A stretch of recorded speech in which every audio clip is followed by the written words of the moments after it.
Welcome to PCB Chat, where we talk with experts across the printed circuit design, manufacturing, and electronic supply chain fields. I'm Mike Puto, president of the Printed Circuit Engineering Association. Few persons in our industry are as notable as our guest today. It gives me great pleasure to welcome back Wally Rhines, the longtime head of Mentor Graphics and now the spokesperson for the ESD Alliance, which is part of the Semiconductor Equipment and Materials International. Each quarter on this show, Wally shares the latest electronic design automation data. Hello, Wally. How are you doing today? I'm doing just fine, Mike. Good to talk again. Yep. I do also want to note at the top of this podcast someone who's not on today's call, and that's Merlin Brunken. Merlin was the longtime market intelligence director with Siemens Digital Industries, and before that, Mentor. He has, I just learned, has retired. It's very sorry to miss him on this call because I always enjoyed his contributions. He was probably the preeminent market researcher for PCB design, and so we wish him all the best in his retirement. Yeah, that's a real loss. I think Merlin had more insight into the numbers, the trends, the industry, what was happening than anyone else I've known, and so he was always providing the insight that others didn't. So we'll miss him greatly, but I don't think he's disappeared. I think you'll see him participating in a lot of activities going forward. Good. Today we are discussing the fourth quarter 2023 EDA market numbers from the ESD Alliance. These are for the period ending January 31st, 2024, and they are being released on April 8th. The ESD Alliance report covers everything from semiconductor tools to PCB design software to services, plus employment and so forth. Per usual, we will start with PCB. And I'm smiling here because it was yet another strong quarter. It truly was. PCB came through really strong this time. The overall worldwide PCB and multi-chip module revenue grew 21% versus the same quarter a year ago. That's extremely strong growth and substantially stronger than the overall EDA industry. Now, revenue was down sequentially for PCB and MCM, but it was the second straight quarter that segment topped $400 million. And those are the only two times that's ever happened in industry history. Yeah, that's $410 million in the fourth quarter. So that takes the year 2023 to $1.6 billion. Really remarkable. For a business that we thought was mature a long time ago, it clearly isn't. It's growing, and not only the 21% growth for the quarter compared to a year ago, but 18.9% for the total year. A very healthy number. Well, I'd hate to be identified with anything that's mature, so. So overall, the market gains, you mentioned that PCB outpaced the rest of the market, but overall the market gains were broad-based and generally very solid, the exception being the IC segment. What happened there? Well, so yes, as you say, everything segment-wise was positive on a worldwide basis. And actually, the one segment, which is a significant one, was IC layout. And it was basically flat, down 1% for the quarter. Year to date, it still remains very strong. For the year 2023, it was 20% growth. So I wouldn't take this one quarter as indicative of too much. But the particular weakness was in the pack rim. That's where it was down 8%. The other parts of the world were pretty closer to flat, except Europe, where it was up substantially. So when you look at the pack rim and say what happened there, China was actually quite weak, which is unusual. China's been a very big driver in the past. But we had pretty good strength in Taiwan, Korea, and India. But overall, that's really the source of the difference in IC design layout. and we'll see what happens in coming quarters. My expectation is that we've got an awful lot of custom design activity going on, so I would say the 20% total year number is more indicative of what's going on in the industry than the flat quarter-to-quarter measure in the fourth quarter. I do want to point out that Japan, which has been really kind of the outlier against the other geographies for some time, actually has had a pretty good year. It has. It's picked up quite a bit. Japan for the total year was 9.4% for total EDA. License and maintenance 15%, which essentially means tools and the maintenance for those tools. That's a very strong number. Japan seems to be coming back strongly. In the quarter-to-quarter comparisons, Japan was up 8.3% versus a year ago, and so it'll finish the year with a total, well, as I mentioned, total year number for EDA that's slightly above that 9.4%. And hopefully we'll see continued reacceleration of Japan, which has been relatively weak over the last 5 years.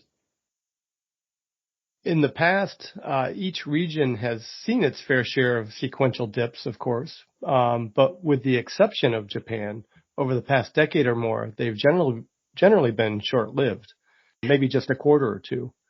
Certainly, there's quite a bit of focus on the sustainability of the market growth, but putting aside the obvious political environments and conflicts around the world, I don't want to diminish those, but do you see any obvious market-driven red flags?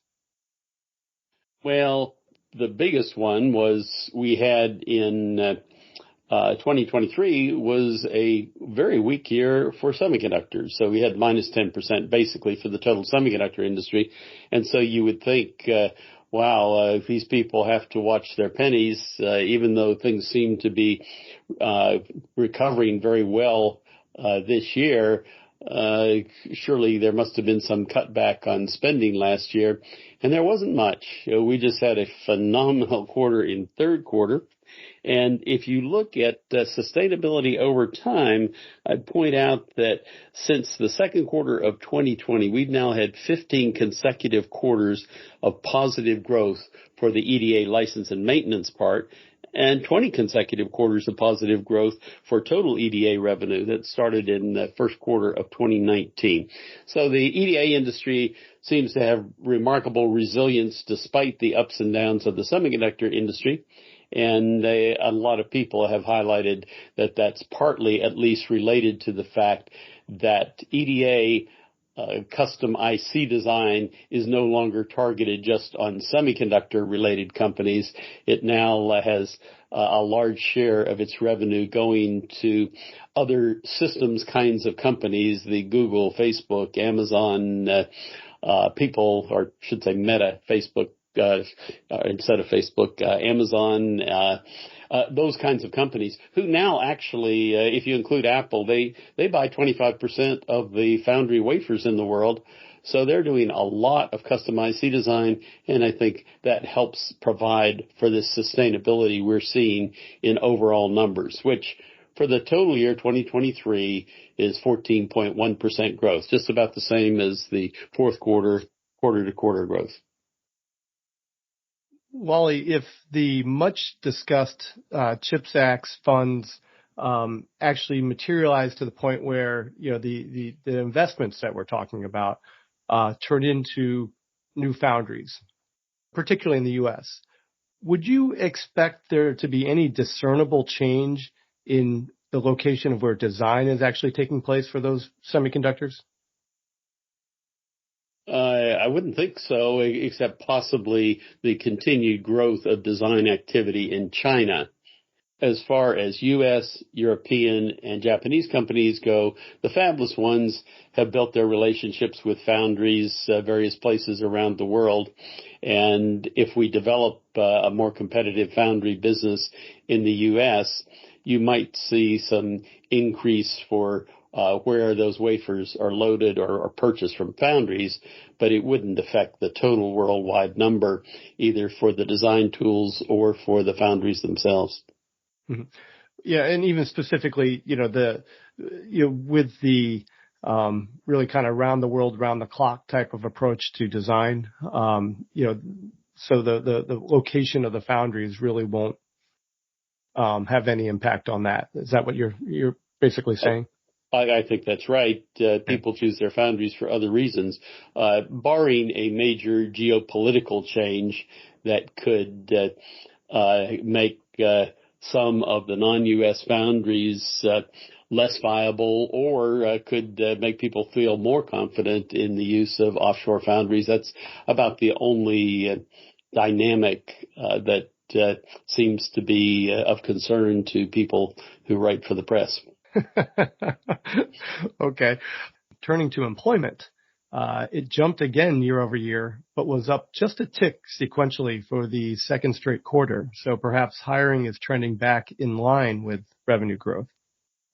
Yeah, it's really a strange dynamic. We've tracked this number for decades now, and we hardly ever see a quarter where the employment doesn't grow.